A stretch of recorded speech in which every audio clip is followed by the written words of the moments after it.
हर साल 26 नवंबर को आप लोग संविधान दिवस मनाया जाता है। तो चलिए आज की इस क्लास में हम लोग इसके बारे में एक सामान्य जानकारी देख लेते हैं। और ये टॉपिक आपके एग्जाम के लिए काफ़ी महत्वपूर्ण भी रहता है, ये याद रखिएगा। और आप लोगों को 3 डेटें खासकर आपको याद रखना चाहिए। एक तो आप देखते हैं कि 15 अगस्त की डेट, 15 अगस्त को आप लोग स्वतंत्रता दिवस मनाते हैं, यानी कि आज़ादी का दिवस मनाया जाता है। क्यों मनाया जाता है? क्योंकि आप देखते हैं कि 15 अगस्त 1947 को हमें आज़ादी मिली थी, हम लोग आज़ाद हुए थे। एक आप देखते हैं कि 26 नवंबर 1949, इस दिन आप देखते हैं कुछ प्रावधानों के साथ आपका संविधान लागू हो चुका था, तो आप लोग संविधान दिवस मनाते हैं। और एक आप देखते हैं कि 26 जनवरी का दिन है, गणतंत्र दिवस के रूप में मनाते हैं। 26 जनवरी 1950 में पूरी तरह से आपका संविधान लागू हो चुका था, हम लोग एक गणतंत्र के रूप में स्थापित हो चुके थे, तो 26 जनवरी को आप लोग गणतंत्र दिवस मनाते हैं। लेकिन आप देखेंगे 26 नवंबर को संविधान दिवस मनाया जाता है।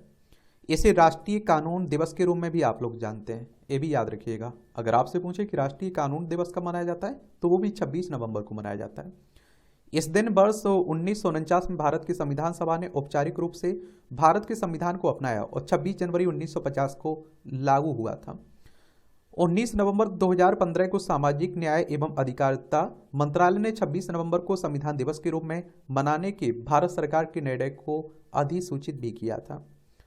और आप देखेंगे संविधान निर्माण की, तो 1934 में एम.एन. रॉय ने पहली बार संविधान सभा के विचार का प्रस्ताव रखा था।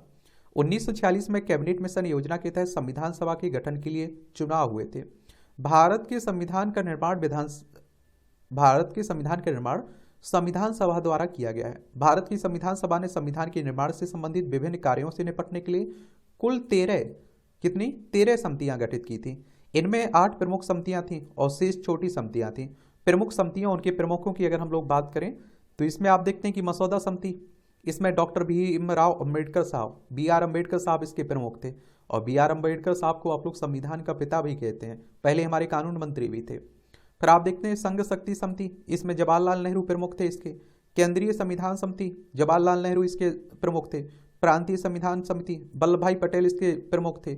मौलिक अधिकारों, अल्पसंख्यकों और जनजातीय तथा बहिष्कृत क्षेत्रों पर सलाहकार समिति, वल्लभ भाई पटेल इसके थे। और प्रमुख समिति के प्रक्रिया समिति के नियम, राजेंद्र प्रसाद इसके प्रमुख थे। राज्य समिति, इसमें आप देखते हैं राज्यों के साथ बातचीत के लिए समिति बनाई गई थी, जवाहरलाल नेहरू इसके प्रमुख थे। संचालन समिति, इसके प्रमुख थे राजेंद्र प्रसाद। और आप देखते हैं कि दुनिया का सबसे विस्तृत संविधान है हमारा, एकात्मिक विशेषताओं के साथ संघीय प्रणाली है और सरकार का संसदीय स्वरूप हम लोगों ने अपनाया हुआ है। और संविधान के निर्माण में आप देखें 2 वर्ष 11 महीने 18 दिन का समय लगा था। और भारत संविधान की कुल प्रतियां टाइप या मुद्रित नहीं थी, वे हस्तलिखित थी, हाथ से लिखी, और अब उन्हें संसद के पुस्तकालय में हीलियम में रखा गया है। और प्रेम बिहारी नारायण रायजादा ने भारत की संरचना की अनूठी प्रतियां लिखी थी। और मूल रूप से भारत का संविधान अंग्रेजी और हिंदी में लिखा गया था। भारतीय संविधान की मूल संरचना भारत सरकार अधिनियम 1935 पर आधारित है। और भारत के संविधान में कई देशों के संविधान की विशेषताओं को अपनाया गया है, ये भी याद रखिएगा।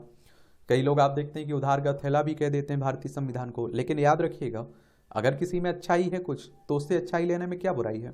तो आप देखते हैं कि जहाँ अच्छाई लगी हमें संविधान में किसी में, हम लोगों ने उसका अध्ययन किया और उसमें बदलाव करके अपने हिसाब से हम लोगों ने अपने संविधान में शामिल कर लिया। ज्यों कहते हैं हम लोगों ने कॉपी पेस्ट नहीं किया है, ये भी याद रखिएगा। तो ये आप देखेंगे संविधान दिवस की कहानी है। इस तरह के टॉपिक में के बारे में एक सामान्य जानकारी जरूर रखा करिएगा अपने पास, ठीक है।